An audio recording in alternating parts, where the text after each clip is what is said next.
music, R&B, hip hop, pop, I still get you. reggae, EDM, indie, old school, Side. Check it. and sports talk. Right here. WorldStarHitRadio.com.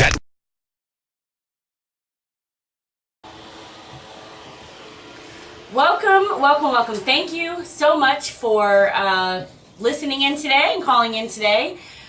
We are Connecting Atlanta Radio, hosted on the #1 internet radio station, WorldStarHitRadio.com, where we air just about every Tuesday at 7:30 p.m. to 8, and we air live. And then you can find our recorded shows at connectingatlanta.net. For TV. And so we have Marvin here with us in the studio today. He is a business funding expert, and all of us are always looking for funding and wanting to figure out how to build our business credit and so forth. He's also going to be hosting our July 23rd workshop. So if you don't get your questions answered today, please go to connectingatlanta.net and sign up for our workshop coming up on the 23rd. We have over 100 people RSVP'd for that event. Right. And which is absolutely fantastic, which tells you that a lot of people do and are looking for business credit. So not just business credit in general, but also how to build business credit, even if you're not looking for funding right now. So Marvin, I know you were a mentor with SCORE Atlanta as well. So can you share with the audience today a little bit about your story, how you got started, and what made you an expert? And thank you for having me. I started out in the financial industry by working for a bank out of California called Innovative Bank. And they're no longer in existence. But at the time, Innovative Bank introduced the SBA Community Express Loan Program to the state of Georgia. And they presented loans in the amount of $5,000, $10,000, $15,000. I worked for Innovative Bank. I was the only employee. I was a Georgia area manager, and we worked in conjunction with SCORE, which is the Service Corps of Retired Executives that works in conjunction with SBA. And these were SBA products, $5,000, $10,000, $15,000. I single-handedly took Innovative Bank to #3 in the state of Georgia for 2 consecutive years. Nice. 2004, 2005, only behind Bank of America and SunTrust. Consequently, they got bought out by a Japanese firm, but by that time I had appeared on enough panels and at enough seminars to get to know the other bankers. So I came to realize what the bankers wanted, what they required for a person to go in and get a loan or a line of credit. And so I said, hey, well, I'll just start my own thing and just do it on my own. So that's how I grew to where I am now. Okay, so 10 years later, so you've had your own business now for a number of years, and so you help people develop, I guess, their business credit, right? And then also help them find funding for their business. Correct. I help them with the personal scores. Really is what the banks look at, whether you're going for business credit or personal credit. The banks always want to look at your personal scores. In the Atlanta area, primarily it's Equifax, and also have there's some banks that deal with TransUnion, and to a far lesser extent Experian. Some banks look at all three, but primarily most of the banks look at Equifax, which is headquartered here in Atlanta. Yeah, they also have a location down in Florida too. Oh, okay. Yeah, they seem to be. I work also in the data industry, and they seem to be some of the most expensive credit reports to pull. But I think they're just a little cocky because they're just as big as they are. You know what I'm saying? And they're a force to reckon with the other bureaus. So I guess it also depends as well. But I can say that I know that Experian has a good running, especially when it comes to equipment leasing as well. A lot of people use the Experian credit report for that. So if someone wanted to build business credit for their company, what would be some tips that you could provide and ways that they can do that with good credit, personal credit, and without? Okay. The #1 thing a person should do to establish business credit, if you don't already have this, you need to request a EIN number. That's an employee identification number, which you can obtain through IRS. You can go online, irs.gov, and they'll walk you through some prompts, and you can establish a employer identification number. That's your first step. Once you do that, you would want to incorporate your business. If you're, depending on where you're at, what level you're at, but you can go and incorporate your business, C Corp, S Corp, LLC, etc. This is so you can separate yourself from your business. So your business becomes a completely separate legal entity. Once you do these two things, and you can register your business with the state of Georgia, if you're in Georgia or whatever state you're in, then once you do that, you want to go to your bank and open a business checking account in the name of your business. And I suggest using some type of generic name which can kind of reflect what you do, but I wouldn't suggest, for example, I would not suggest using your own name in the business name. You want to keep a complete separation if at all possible. For sure. So open up a business checking account, and then you can open up also a business savings account. And one advantage of doing the business savings account is that once you open that up, if you put a certain amount in, you can then request from the banker a secured business loan using the business savings account as collateral. Right. And then you just pretty much can build from there. You obtain business credit cards through, say, Staples. Walmart has a business credit card. Racetrack, they use a fleet card. If you have vehicles, but you can get it if you only have one or two vehicles. And Office Depot, Sam's Club, and that's the way that you really establish your business credit. Okay. But a lot of times you can get those other cards if you already have good credit, but you can build up your good credit through, or your business credit through, like putting the money in the savings account. What you were saying. Right. Okay. And you can also, you can be a sole proprietor. Some people might just start out as a sole proprietor and build up to where they want to incorporate their business, and that's fine too. But definitely get your EIN number, because that number tells the bank when you started your business. Right. Yeah. Mm-hmm. I remember when I opened up my first business account with Chase Bank. That was really, it was kind of like, wow, like it really kind of solidifies the fact that you have a business, and it's just some type of like pride knowing, okay, I was able to open this up and start this. I only have $50 to put in it, but it's a start. Right. And don't get intimidated, folks. If you don't have a whole lot of money to start your business, you always have to find a starting point. This is virtually in everything. Some people, they get intimidated. Oh, I don't have $500 or $1,000. If you just have $50 or $100 to start it, you want to get started. You want to find that starting point and just grow from there. Yeah. Yeah, because we start our businesses a lot of times when we have created zero income yet. So it's good to get all that set up and established in the beginning. So our workshop that we have coming up on the 23rd. So do you want to just share maybe some of the things that you're going to go over? Well, at that workshop, I'll be discussing how to obtain business lines of credit. Okay. And business lines of credit versus business loans. What are the differences? Also, I'll be discussing credit, dealing with the three major bureaus, Equifax, TransUnion, and Experian, and how to increase your credit scores, what it takes, what the bureaus look at, and what you need to do, all those types of things, which a lot of people aren't aware of. Just a few things. I don't want to spill the beans all together here, but there's a lot to building your credit, and the banks, whether you're going for business credit or personal credit, they're going to look at your personal scores. So you want to make sure you have those scores in order. Okay, awesome. Now we're also on Facebook Live. Hello, everyone. And Rebecca had a question, and her question was, can you get an EIN number online, or what do you do? Like, how do you get that? Yes, you can call IRS directly, or you can go online. I believe it's irs.gov, Right. and they will give you some prompts. They'll ask if you want to establish an EIN number, and it'll just give you prompts, and you can set it up online.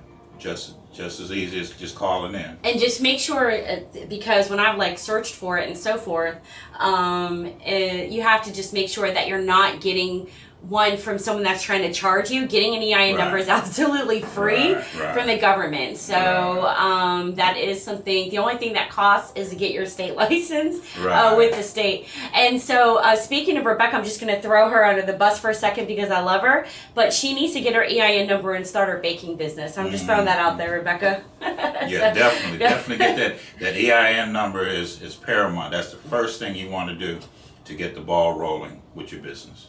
Okay, awesome. And so establishing your business credit, making sure your business is established. And if you do have any other questions, feel free to Facebook Live us or call in to 404-969-2057 if you have any questions at all. And so with your business, so you basically work with a lot of different lenders, right? And help people find the best funding for wherever they're at and their needs and so forth.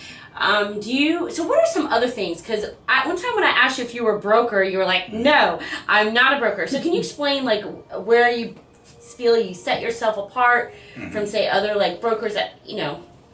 Well, brokers to me, that's number one, it's a curse word to me.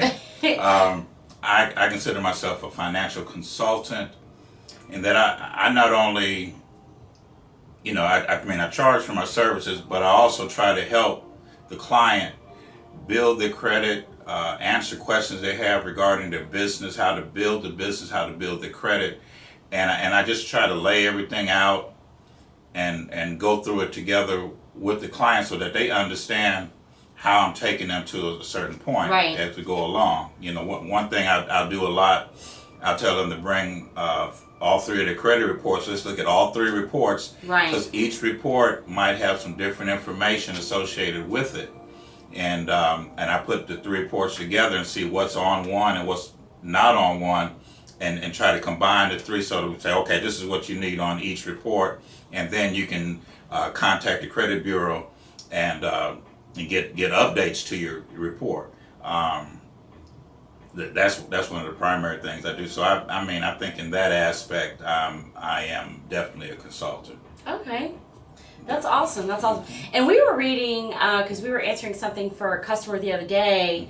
Rebecca was, but it was a customer was wondering what was better, was a FICO or a Vantage score. And, if you look at Credit Karma or any of those other places, you see they have the Vantage score out there, which is a great strategic relationship between the bureaus. Because we had no idea that it was actually the bureaus that created that score to get away from FICO and paying them for their score. So I'm curious to know, when we look at our own reports and we get the score, do you think that's our Vantage score or our FICO score? I'm almost certain that's a FICO score. FICO score, okay. That's definitely a FICO score. And I also want to add, Credit Karma and those other types of companies, they're fine and dandy, but 9 times out of 10, they don't have your accurate score. No, I would agree with you completely on that. And the only way to really get your accurate score is go straight to the source. Go straight to Equifax.com, TransUnion.com, Experian.com. That way you have that exact score and there's no questions. Okay. And so do you have any, like if say someone's credit was a little off and say it was some stuff that they were able to dispute on their credit or anything like that, are you partnered with any kind of companies that can help people send out letters and stuff to the bureaus or to the people that have the negative stuff on their credit and so forth? Yeah, I hate to say credit repair because that's kind of a dirty word. Right, it's kind of a curse. Yeah. There's I have a couple of business associates that one, he specializes in the credit repair. Actually, he's been on a bunch of radio shows.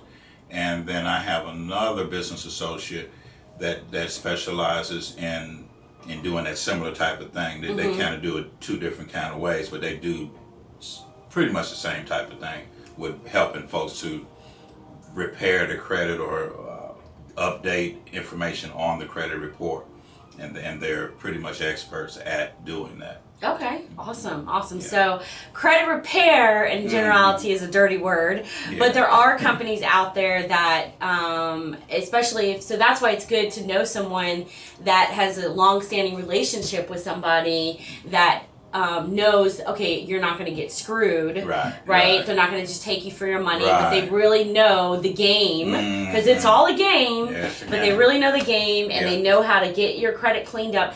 Because I'll tell you, when I was in the process of purchasing my home last year, so me and the mortgage company currently own it. Right. They own it more than I do at this point. They have a larger investment into it. But anyhow, so it was just interesting from like some debt that I had on there, like small medical debt from like 4 years ago, and how when it finally got dropped off, how it just, my credit score just went up just like that. It was just really wild, even though it was all paid off. It was just, and I hate that. I feel like the CFPB should come up with a new law that says if you pay your debt off, that it should wipe it off your credit report and stuff like that. Because especially if it's, I would say less than 7 years, because right now it takes 7 years for it to come off your report. So another thing, maybe if you want to provide some tips or something like that for people when they're looking at their credit reports and how they can, dispute stuff or whatever. I don't know. Okay.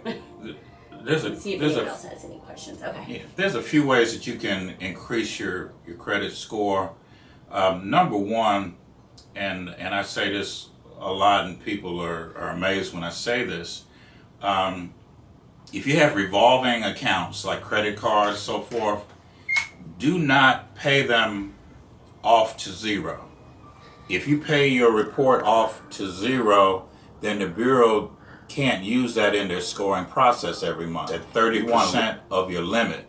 So as an example, if you have a $1,000 limit on a credit card, your balance should be no more than $300, which is 30% of that limit. Right, or less. 30. Or less, or less. At least have something. Right. You also can request a limit increase, and that'll stretch you further away from the balance. So let's say you have a $1,000 credit card, $300 balance, and you might request a limit increase, and that might take you up to $1,500. So still keep your balance at 30% or below, but you're increasing potentially what your score will be at the end of the month. Yeah, because if they can increase your balance on you, that means they trust you with a larger amount of money, and to be able to say, okay, you're going to pay your bills off. Because yes, they love for you to pay high interest rates, but they also do want to get their original investment back too. They definitely want to do that. No question about it. So yeah, I mean, especially if you've had, I would say it's good to do a credit after like probably 6 months of having that credit card, then you could probably call. But only do that if you believe enough in yourself that you're going to be responsible enough to be able to handle that and not go or exceed above that. But it will definitely help with your credit score and so forth. There's no question. And so if you have, let's say, 4 or 5 revolving accounts, and you can keep a balance of 30% or less, and also get a limit increase on all of them, your score should go up significantly in the next 3 to 6 months, without question. It should definitely rise up, rather quickly, I would say. That's awesome. That's awesome. So where do you see yourself going, Marvin, with your business? Well, I'm getting to know more and more people. I've been pretty active with my church in the entrepreneurial ministry. I hadn't really been to a lot of meetings lately, but I'm in contact with a lot of the folks because I kind of helped to resurrect the entrepreneurial ministry at the church. And I'm attending more, seminars and after-hour events, and just getting to meet people. And I'm just finding that there's just a lot of people that just need the information that I might have to offer. And I get enlightened too. I learn from folks as well. So it's just a growing process with me. I don't know where I'm going to land, but I feel like as long as I'm doing the right thing and doing it, the way I'm supposed to, that, my reward It's will gonna come come back. out. Yeah. So. It's just good karma, and I try to keep the bad karma away from me. Yeah. And Or the bad seeds if the you're a bad Christian. seeds away. Yeah, and it's just important just to stay. You want to stay focused, especially when you're trying to do things like start a business, grow a business, because you'll have a lot of naysayers who will. Oh yeah. They'll just say one or two little things. I'm sure people probably told you, "Okay, you'll never have a radio show," and all. They haters is what I call them. Haters. Haters. Holla to the haters, right? Yes, that's right. That is right. So it's. We have a couple of minutes left. Mm-hmm. So I just wanted to see if anybody that's listening right now on Facebook Live, I see people have joined and gone, but does anybody have any questions at all? So Rebecca asked us a question, but I'm just curious to know if anybody else has any questions, but we have a couple of minutes left that you can always call in as well. But is there any last thing that you'd like to share with the audience today? And well,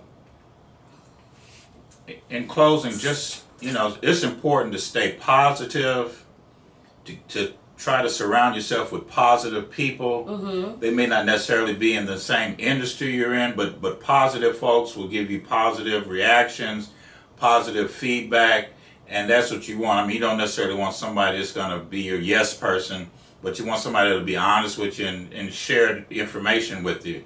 So you also want to be very, very resourceful. A lot of times people have information that they need is right under their nose and they didn't realize it, or just there was this person that they've been knowing for years and they didn't know they did a certain thing.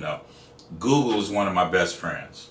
I can ask Google anything. Okay, you be resourceful. Go, seek out things. Go online, do searches, and you'd be surprised what you come up with. And join our group on Facebook called Connecting in Atlanta. There you go. Because we help connect people here in Atlanta and put on business workshops like the one that Marvin's going to be doing with us on the 23rd of July.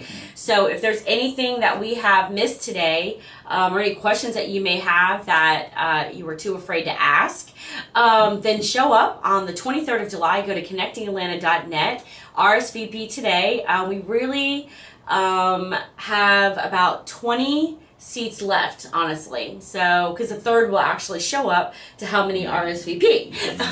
So, especially when it's a free workshop that we're putting on at the library. Right. But it's definitely educational. One of the things that I pride myself on with my workshops is not selling you, but actually educating you. And then I always believe that if someone really finds value, they're going to come to you and ask you questions. Right. Anyway, so... But I just want to thank you, Marvin, for coming in today and adding value back to my show. Thank you for having me. And we really look forward to having you on the 23rd of July. Yes. Actually, I do have one last question for you. Okay. I know I was closing out. I always That's do all right. this. All right. But have there ever been a business owner that came to you and wanted credit, and then you, after evaluating everything, you told them that they weren't ready? Lots of times. Yes. Lots of times. But like their business wasn't ready to handle exactly what they're trying to get. People, they go through stages, and sometimes a person is not ready to hit that second or third stage. They may be thinking it and everything, but they don't have anything written down on paper. It is important to develop a business plan. It'll give you a roadmap to where you're going. You can refer back to that. But some people, they just have the idea in their head. They don't have a clue about how they're going to start it, how they're going to launch it. But they just have the idea. And it's great to have that idea. But then you have to sit down and develop that idea. You got to put some things down on paper, some goals. And I mean, you can go online to bplans.com. They give you sample business plans. You can look, and if you got a hair salon or a IT company or whatever, there's lots of different pieces of information I know on bplans.com. There's probably a few other free sites that offer free business plans so that you can look at. So just stay positive, stay resourceful.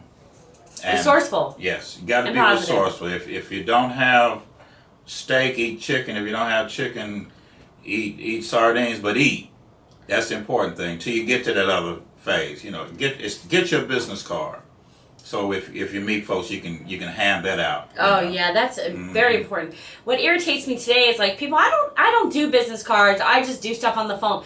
Well, I'm going to end up forgetting who you are, because you know the business card is like the least inexpensive piece of advertising material that you have for your company. It is. So anyhow, I just want to thank you. Thank everyone on Facebook Live. Thank everyone on World Star Hit Radio, and all the people that are going to see the recorded version through connectingatlanta.net.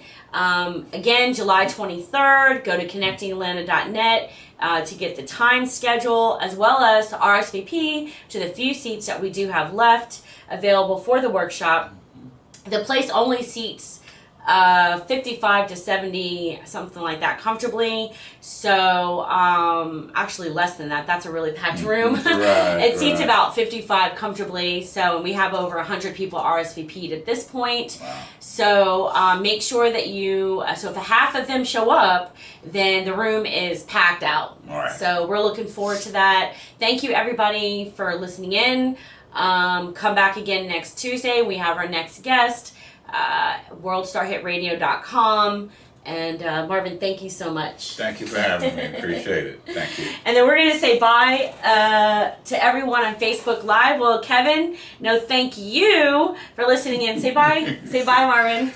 Bye. See you guys. See you next time. Come to the seminar on the 23rd. 23rd of July. 1:30 to 3:30. Saturday.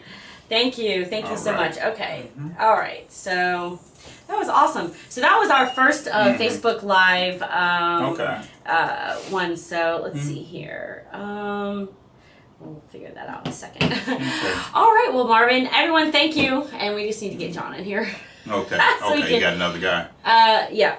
Now, do you have any questions about the agreement and all that, and how you want to proceed? No. Let's get off camera first. Good.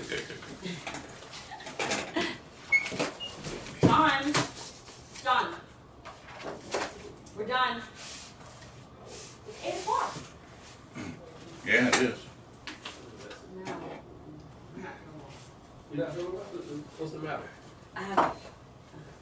Wait till the camera gets off. Okay. The hottest music, R&B, hip hop, pop, I still get reggae, EDM, indie, old school, side. Check it. and sports talk. Right here. WorldStarHitRadio.com.